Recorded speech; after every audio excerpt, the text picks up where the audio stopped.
parlerons de toute l'actualité. Et nous aurons également la rubrique Vue du net de Issa Tine qui nous parlera aujourd'hui de l'anniversaire des 34 ans, l'anniversaire de Cheikh Anta Diop après 34 ans de décès. Nous y reviendrons plus amplement dans la rubrique Vue du net. Et vous aurez en fin de magazine la revue de la presse en ligne qui porte la signature de Safi Cissé. Mesdames et messieurs, bienvenue.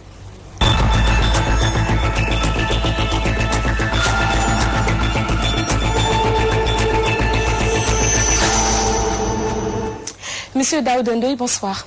Bonsoir Aïcha. C'est un réel plaisir de vous accueillir sur le plateau de l'édition du soir. Tout le plaisir pour moi, Aïcha. Vous êtes membre du bureau politique de la République des valeurs, le parti de Thierno Alassane Sall. Mais dites-nous, presque on ne vous entend sur rien depuis presque 2 ans. Vous avez créé le parti. Dites-nous comment se porte la République des valeurs.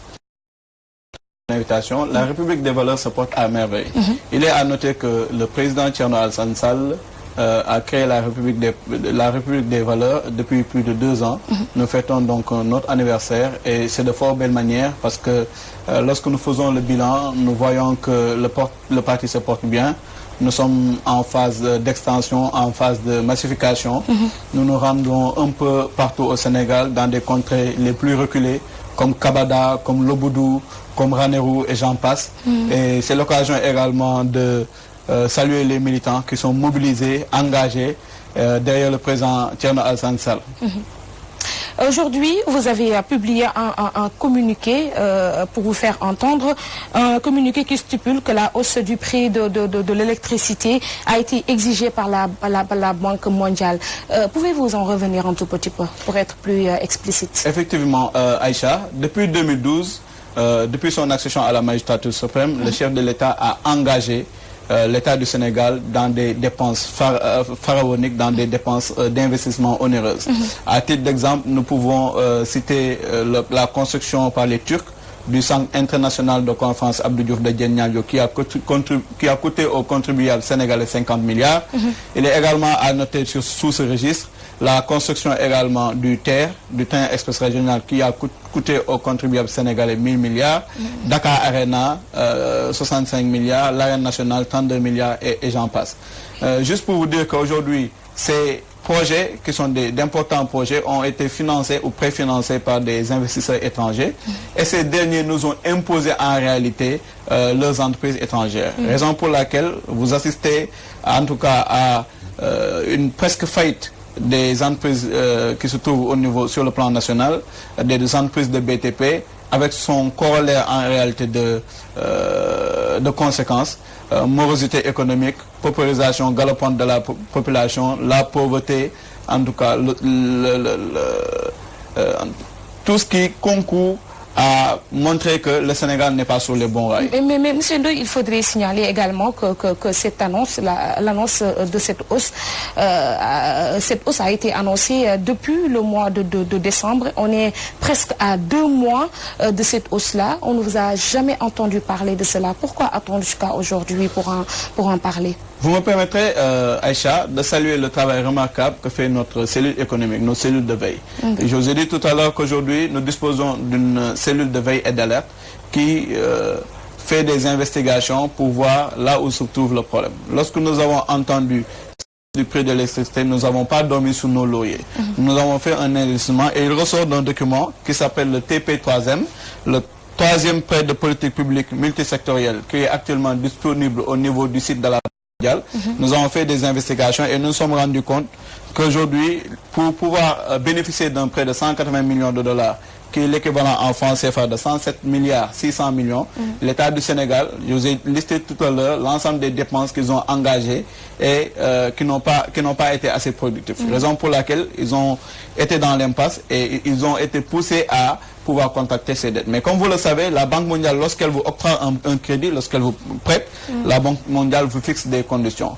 Quand vous parcourez ce document, notamment au niveau de la page 26, et au niveau paragraphe numéro 48, ligne numéro 2, vous vous apercevez que la Banque mondiale a fixé des conditions. Et parmi ces conditions, l'augmentation des prix de l'électricité, notamment 10% pour la basse tension et 6% pour les lignes de haute tension.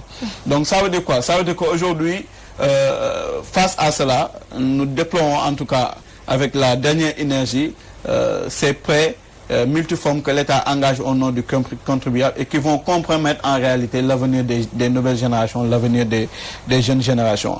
Aujourd'hui, ce même document précise que le prix de l'électricité au Sénégal fait partie des prix les plus chers. Et nous avons fait également dans ce travail d'investigation, nous avons essayé de voir quelles sont les raisons qui font que la Sénélec, depuis 2016-2017, ne cesse en réalité d'enregistrer des déficits. Rien qu'en 2019, l'année dernière, Sénélec a enregistré un déficit de 119 milliards. Donc, nous sommes en train de louer une bâche qui va nous proposer 240 mégawatts, alors qu'aujourd'hui, on pouvait tirer la ligne au niveau de la Mauritanie qui nous proposait 110 mégawatts. Nous avons remarqué également que dans quelques temps, d'ici peu de temps, il y aura le gaz, il y aura également le pétrole. Nous sommes vraiment étonnés parce que on se pose la question de savoir pourquoi l'État se presse à aller louer des bases. C'est comme qui dirait il y a anguille sous roche, il y a des sous-commissions et des rétro-commissions et c'est ça que le président Thierno Alassane Sall et son équipe, en tout cas, dénonce avec la dernière énergie. Mais après cette dénonciation, voire même cette révélation, quelle est donc la position de la République des valeurs? La République des valeurs s'inscrit dans une ligne de conduite qui est assez révélatrice. La République des valeurs s'indigne et dénonce donc ces pratiques qui tendent à cacher la vérité aux Sénégalais. Aujourd'hui, ce n'est pas le peuple et le contribuable sénégalais qui doit payer les pots cassés, en réalité. Ce sont les agissements d'un président de la République qui n'a pas, en tout cas, investi sur la population, sur les besoins réels et des besoins réels de la population.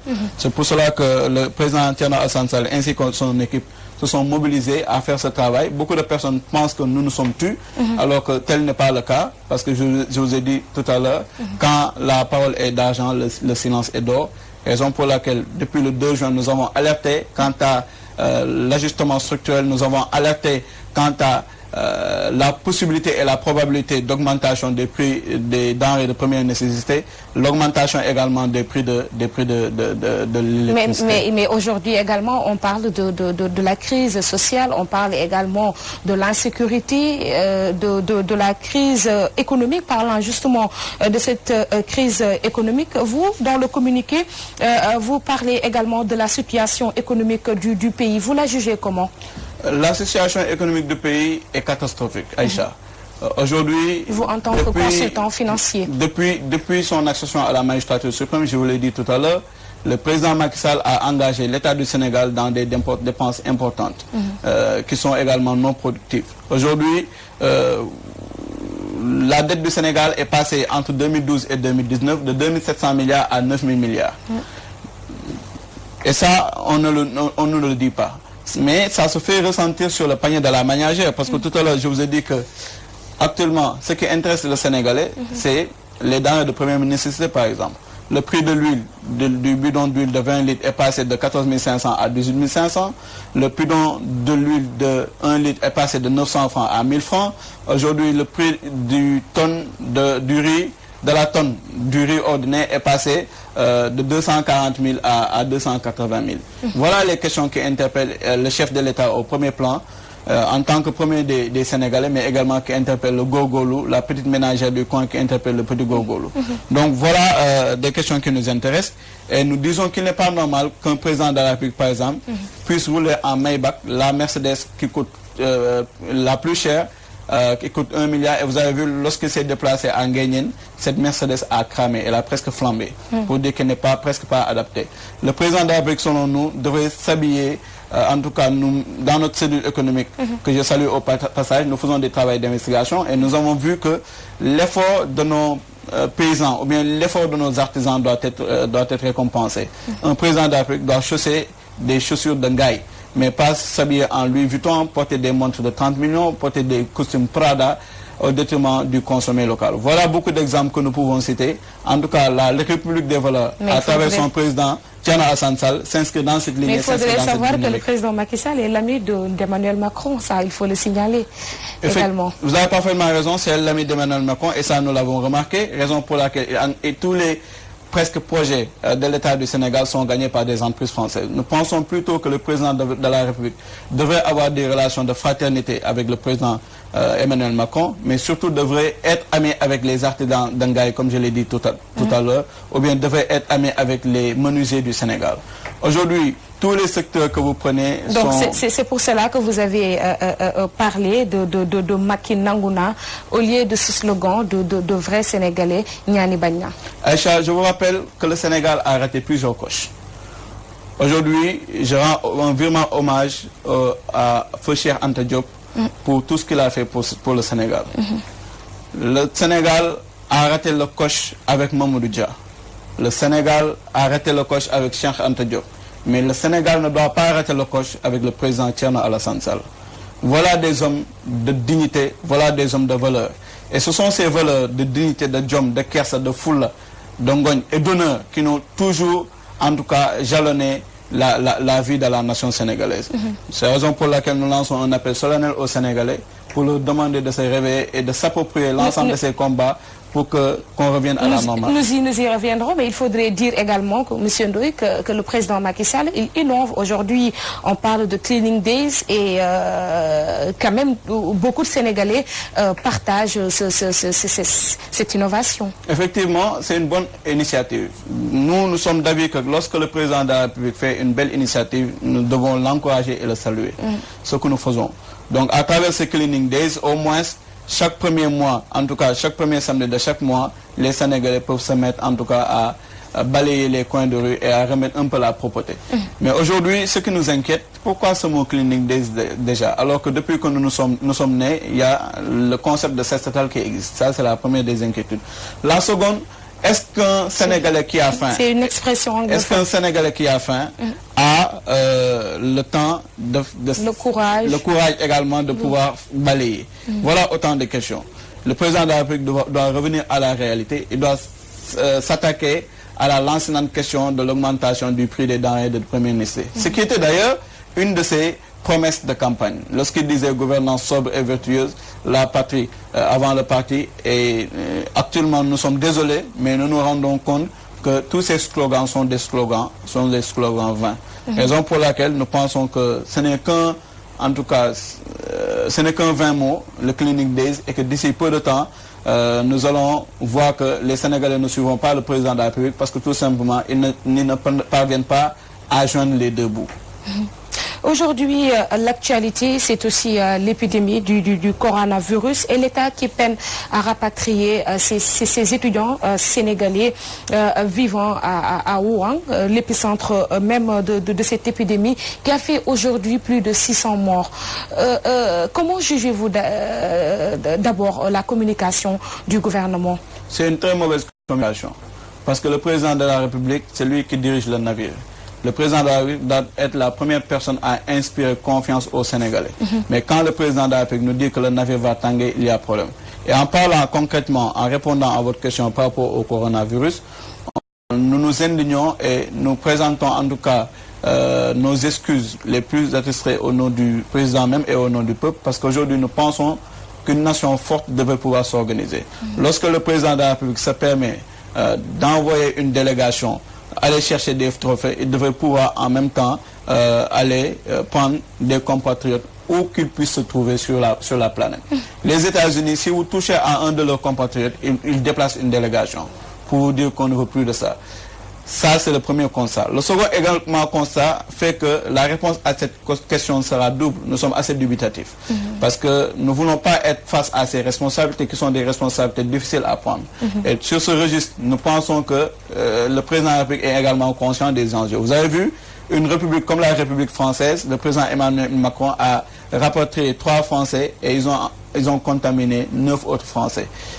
Sous ce rapport et sous ce registre, est-ce qu'aujourd'hui, il ne serait pas mieux de mettre en quarantaine ces 12 Sénégalais, même si ce sont des fils du Sénégal, plutôt que de les rapporter au Sénégal alors que nous n'avons pas les moyens et que ces 12 puissent contaminer d'autres.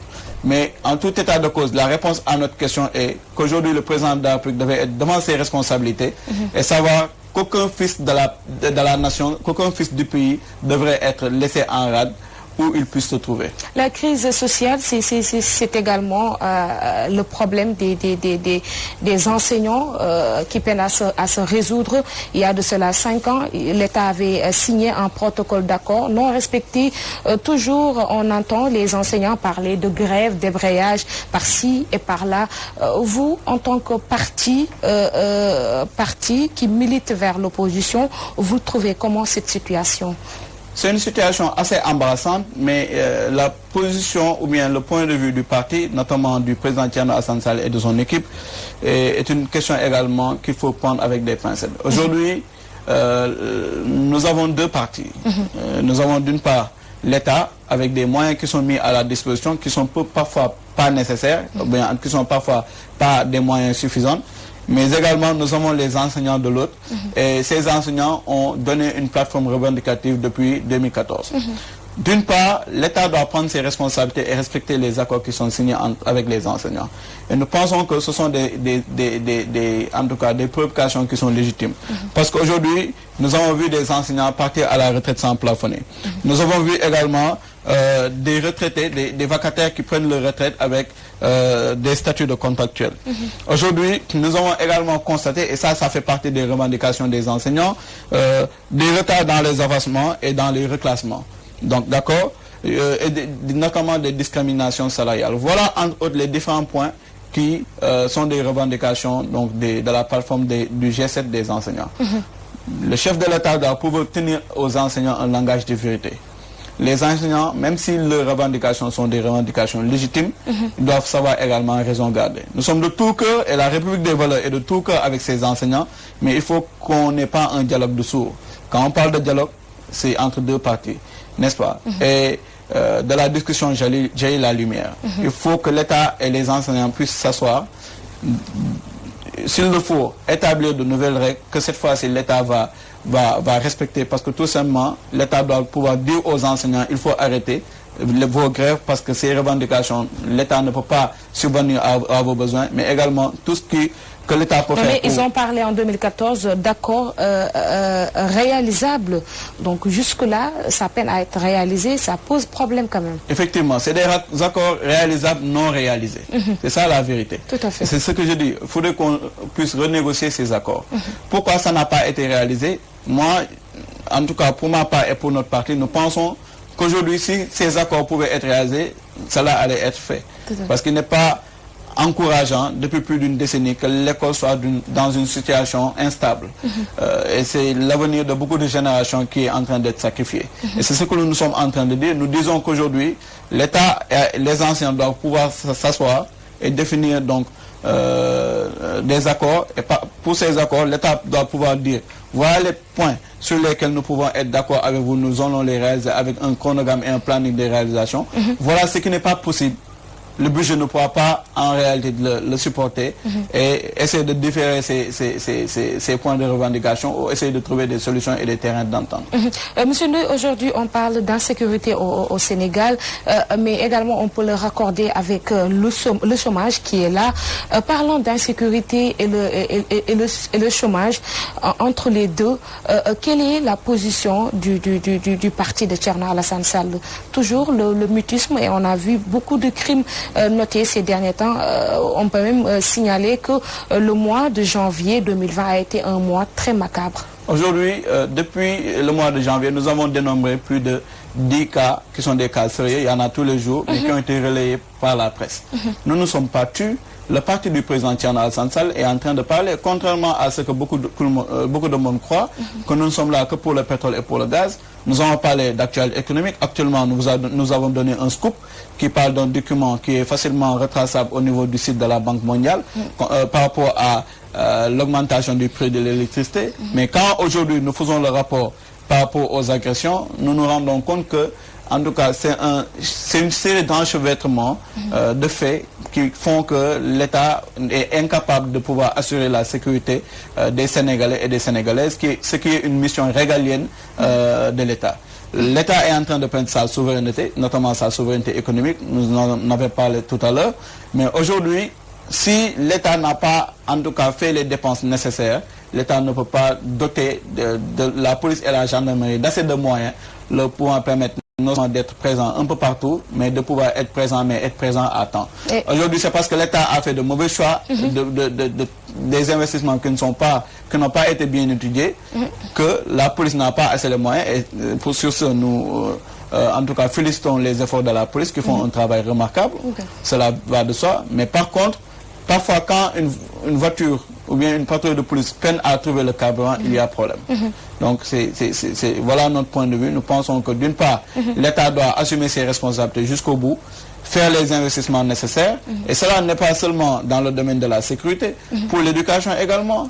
L'université Cheikh Anta Diop est en train de crouler sous le poids, en tout cas des effectifs pléthoriques. L'université Cheikh Anta Diop était prévue pour 3000 étudiants et actuellement, figurez-vous, nous en sommes à un effectif de 85 000 étudiants. Et face à cela, les jeunes qui sortent, qui n'ont pas d'emploi, le président de la République avait promis 500 000 emplois qu'il peine à réaliser.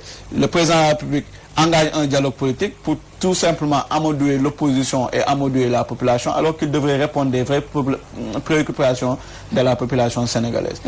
Et ce qui fait qu'aujourd'hui, le manque d'emploi a pour corollaire ce qu'on appelle donc le chômage des jeunes, a pour corollaire ce qu'on appelle l'utilisation de la drogue. Et si les jeunes s'adonnent à cette utilisation de drogue, ils vont s'adonner également à ces agressions. L'actualité, c'est aussi l'octroi des licences de pêche, ce qui a causé des incidents mardi dernier à Guet Ndar, beaucoup de blessés, des dégâts matériels énormes. Aujourd'hui, quelle est la position du parti? La position du parti également, c'est la même position que les partis qui se trouvent au niveau de l'opposition. Aujourd'hui, je vous ai dit tout à l'heure que nous faisons partie du CRD, du Congrès pour la Renaissance démocratique, avec différents partis qui y sont affiliés. Et nous regrettons également ces incidents qui se sont déroulés et la tournure qu'a pris ces incidents. Apparemment, nous avons même appris que les hôpitaux ont été saccagés, ils ont cassé beaucoup de véhicules. C'est juste pour dire l'importance de retourner à ces valeurs que la République des valeurs face à un dilemme et nous pensons que ces accords de pêche ne devraient pas en réalité être bénéfiques aux étrangers, n'est-ce pas? Nous devons essayer de renégocier avec l'État mauritanien de sorte à permettre à nos jeunes de ne même plus aller pêcher dans les eaux de la Mauritanie. Il faudrait que ce problème soit un problème sérieux. Il faudrait que l'État prenne ses responsabilités et engage en tout cas un dialogue sincère et un dialogue sérieux. Merci à vous, Monsieur Ndoye Daouda. C'était un réel plaisir de vous recevoir sur le plateau de l'édition du soir. Le plaisir est pour moi, Aïcha. Merci beaucoup. Merci à vous, chers téléspectateurs. Et l'on poursuit dans la rubrique Vue du net de Issa Tine.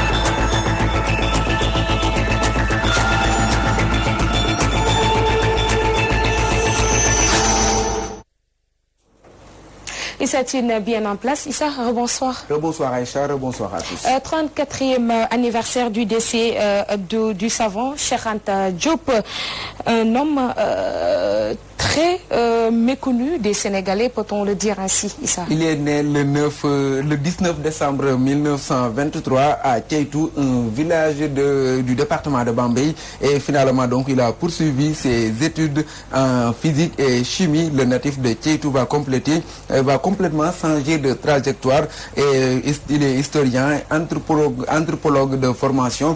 Cheikh Anta Diop apparaît comme l'un des plus grands intellectuels que le Sénégal ait connu. Ses convictions et ses idéaux révolutionnaires vont le porter sur le toit de l'histoire de l'humanité, notamment celle de l'Afrique noire.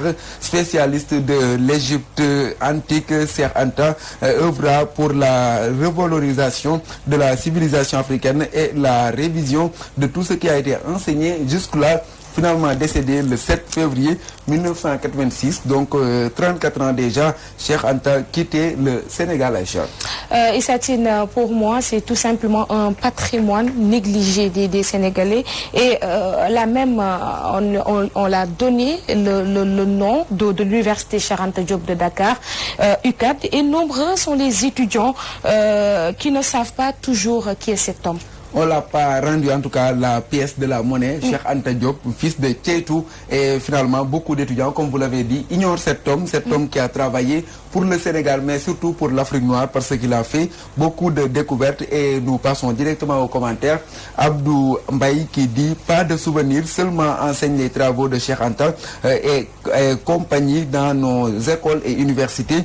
Ce sera le début de la renaissance africaine. » C'est ce qu'a déclaré Abdou Mbaye et Bambagnan, qui dit « C'est dommage quand les collègues me demandent le respect à cause de cet homme de classe exceptionnelle, mais c'est ça l'Afrique, il préfère des savants occidentaux qu'un homme, un grand monsieur même, qui a développé la Chine, même dans sa et c'est lui qui disait que la procédure administrative précède le développement.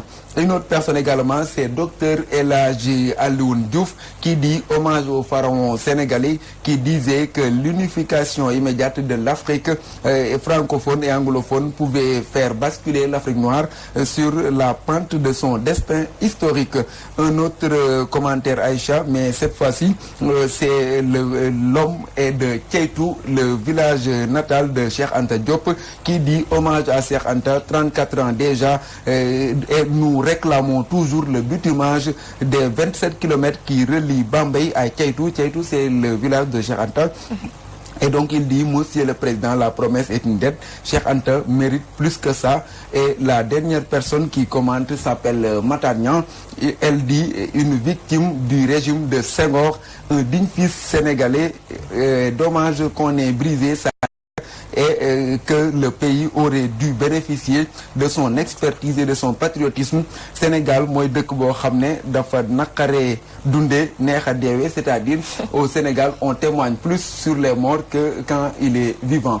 Que quand on est vivant. Merci à vous Issa Tine pour la rubrique Vue du Net. Tout de suite la revue de la presse en ligne et c'est l'affaire de Safiatou Cissé.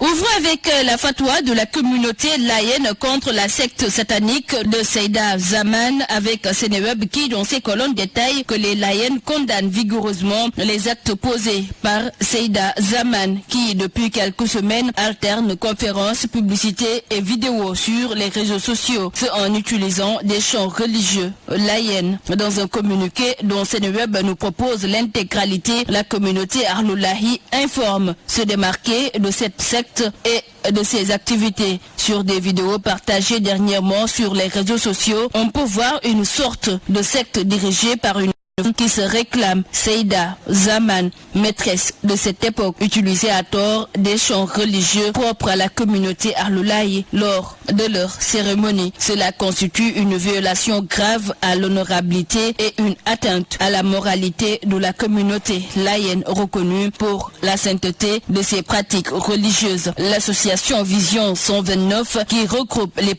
de Seydina Limamoulaye dénonce vigoureusement cette agression et informe que la communauté Arloulahi condamne jusqu'à la dernière énergie la participation de près ou de loin de toute personne qui se réclame disciple du Saint Maître dans ces manifestations d'ordre satanique. La communauté Arloulahi a toujours eu une ligne de conduite tracée par le Saint Maître Seydina Limamoulaye et qui est de vouer un culte exclusif à Allah et de suivre les recommandations de son prophète.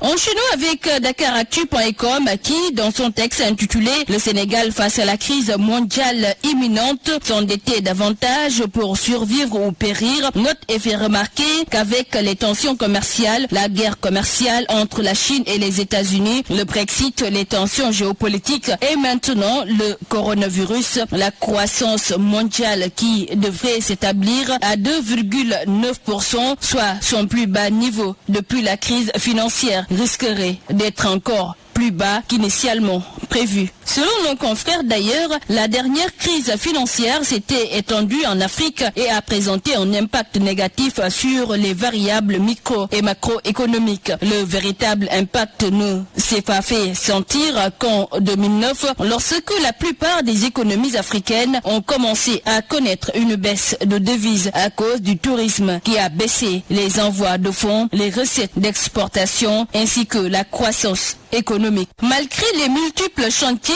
lancés par l'État, les entreprises sénégalaises du BTP plongent jour après jour dans le gouffre du fait de la dette que leur doit le trésor public. C'est ce que fait remarquer Netali.com qui cite le quotidien Enquête qui a zoomé d'ailleurs sur ce sujet ce vendredi. Le journal pense qu'il s'agit d'une véritable bombe sociale si on sait que ces dernières emploient des milliers de Sénégalais et tirent la croissance économique du PIB. Bouclons avec nos confrères de Jeune Afrique qui nous informent que les avocats de Laurent Gbagbo et de Charles Blé Goudé ont croisé le fer avec ceux de l'État de la Côte d'Ivoire jeudi lors de l'audience du procès en appel portant sur le réexamen des conditions de la liberté conditionnelle des deux hommes acquittés il y a plus d'un an. L'accusation a pour sa part annoncé son intention de demander un nouveau procès.